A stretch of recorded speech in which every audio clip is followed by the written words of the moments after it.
Kate s'est forgé une réputation de force formidable au sein de la famille royale. La duchesse a célébré son 40e anniversaire ce week-end, et beaucoup ont souligné le chemin parcouru depuis son mariage dans le cabinet il y a plus de 10 ans. En célébrant son 30e anniversaire, Kate était à peine 6 mois dans sa nouvelle vie en tant que membre officiel de la famille royale. Mais elle est depuis devenue une oratrice confiante, défendant un certain nombre de causes philanthropiques, tout en maîtrisant l'art de parler en public.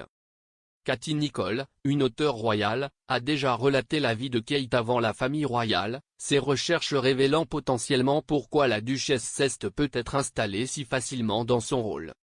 Dans son livre Kate, The Future Queen, elle explore l'arbre généalogique de Middleton et découvre comment la famille de la duchesse avait déjà, en fait, des liens royaux via Sir Thomas Fairfax.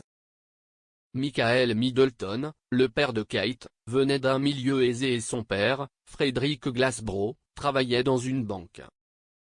Les grands-parents paternels de Frederick descendaient de deux des familles les plus prospères de Leeds. Madame Nicholl a écrit, Noël, l'arrière-grand-père de Kate, est issu d'une lignée d'avocats célèbres et prospères de Leeds et a reçu un héritage après la mort de son père, John Middleton, qui valait l'équivalent de près de 4 millions de dollars, 2,94 millions de livres sterling. L'arrière-grand-mère de Kate et l'épouse de Noël, Olive Lupton, descendait également de riches marchands de laine du Yorkshire, les liens avec Sir Thomas Fairfax venant de son côté de la famille. Madame Nicholl a poursuivi en expliquant qu'Olive avait un certain nombre de visages célèbres dans sa famille par le biais du mariage, notamment les auteurs Arthur Ransom et Beatrix Potter. Elle a écrit, elle pouvait retracer sa lignée jusqu'à Sir Thomas Fairfax, un préposé à la cour Tudor et un général parlementaire pendant la guerre civile anglaise. C'est grâce à Sir Thomas Fairfax que la famille Middleton peut, en fait, retracer sa lignée jusqu'à la royauté. Il avait des fils jumeaux nommés Nicolas et William, Nicolas héritant du domaine de son père, y compris le château de Gilling classé Grady dans le Yorkshire. Il est également un ancêtre de Lady Diana Spencer et de ses fils le prince William et le prince Harry. Kate est, en fait, un ancêtre direct du jeune jumeau William. Patrick Cracroft-Brennan, un généalogiste de premier plan, a analysé l'arbre généalogique de Middleton autour du mariage royal en 2011. S'adressant à Channel 4 à l'époque, il a expliqué comment ces découvertes ont révélé d'autres particularités et a expliqué, décédé en 1847.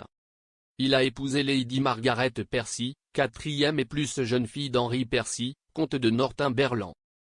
Le comte descendait du roi Édouard III par ses deux parents. Le prince Charles et la défunte princesse Diana descendent tous deux de Sir William Gascoigne né de son épouse Lady Margaret. Cela fait de William et Kate des cousins 14e autrefois éloignés par sa mère et des cousins 15e par son père. Les liens royaux ne sont pas les seuls parents intéressants de Kate, car la New England Historical Genealogical Society, née à Boston a affirmé que George Washington était son 8e cousin 7 fois éloigné. De même, The Mirror rapporte que Kate est la 15e cousine de la reine de la comédie américaine Ellen DeGeneres. Ils sont liés par Sir Thomas Fairfax et son épouse, Agnès Gascoigne.